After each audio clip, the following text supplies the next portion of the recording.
SC ST BC minority ఓసీల ఐక్యత, SC ST BC minority ఓసీల ఐక్యత.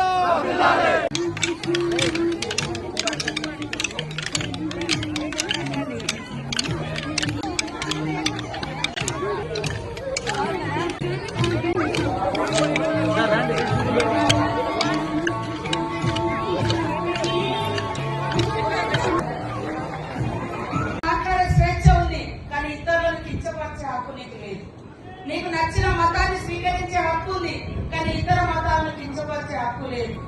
నీకు జీవించే హక్కు ఉంది, కానీ ఇతరుల జీవితాలను నువ్వు నాశనం చేసే హక్కు లేదు.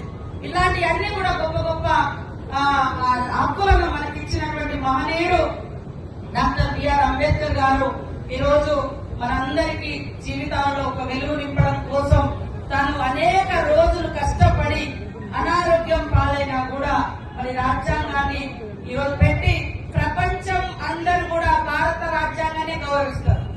ప్రపంచం ఎక్కడికి పోయినా కూడా భారతదేశంలో గొప్ప ప్రజాస్వామ్యం ఉంది అంటే అది రాజ్యాంగం. ఎవరైనా తప్పు మాట్లాడితే ఇది నాకు రాజ్యాంగం ఇచ్చిన హక్కయ్యా అని మనం కోర్టు కూడా పోయి కోర్టు ద్వారా కూడా మనము హక్కులను కాపాడుకునే అధికారం ఉంటది. కాబట్టి తప్పకుండా ఇక్కడికి వచ్చినటువంటి ఇది రాజకీయ వేదిక మరి ఈ రకంగా మేముందట నిలబడగలిగినాం.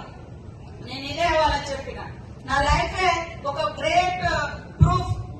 ఇదే ఇంత మార్పు రావడానికి వారు ఇచ్చినటువంటి అవకాశం. ఒకప్పుడు చూస్తే మరి కొన్ని వందలేళ్ల క్రితం చూస్తే మనం చూసి వందలేళ్ళ ఇప్పటికి కూడా అనేక మారుమూల ప్రాంతాలలో దళితులు కూడా అంటే గుడిలోకి రావద్దు, ఈ నీళ్లు తాగొద్దు, ఆ నీళ్లు తాగొద్దు, బడిలోకి రావద్దు. ఆయన అంబేద్కర్ గారు చిన్న దీపం కింద చదువుకొని పట్టుదలతో మరి పండిట్ జవహర్లాల్ నెహ్రూ గారు వారి ద్వారా రాజ్యాంగాన్ని వారు రాసినటువంటి రాజ్యాంగాన్ని ఆయన ప్రైమ్ మినిస్టర్ గా మొదటి పార్లమెంట్ లో పెట్టి ఆమోదింప చేయడం జరిగింది. అంతమంది మేధావులున్న అందరికంటే ఎక్కువ వారి మీద నమ్మకంతో అంబేద్కర్ గారి మీద నమ్మకంతో మరి వారు రచించినటువంటి గొప్ప రాజ్యాంగాన్ని భారత పార్లమెంట్ లో ఆమోదించుకుని ఇప్పుడు మనము ఈ యొక్క దినోత్సవాలను జరుపుకుంటున్నామంటే వారి కృషి. కాబట్టి పుట్టక నీది కాదు, చావు నీది కాదు, కానీ బతుకంతా ఎవరి కోసం? దేశం కోసం, సమాజం కోసం, నలుగురి సంతోషం కోసం. ఆయన మన అంబేద్కర్ గారితో మనకు బంధుత్వం లేదు, అంబేద్కర్ గారితో మనకు పరిచయం లేదు, కానీ ఆయన చేసినటువంటి సేవతోటి, ఆయన ఆలోచన విధానంతో, ఆయన ఇచ్చినటువంటి హక్కులతోటి అనుబంధం అనేది మనం ఏర్పడ్డది.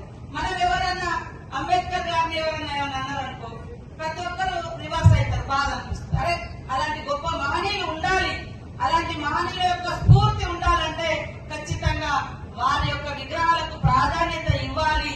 అలాంటి మహనీయులు జనం కోసం పాటుపడ్డ వాళ్ళు ఎవరిదైనా కూడా పెట్టుకోవడంలో తప్పు లేదు.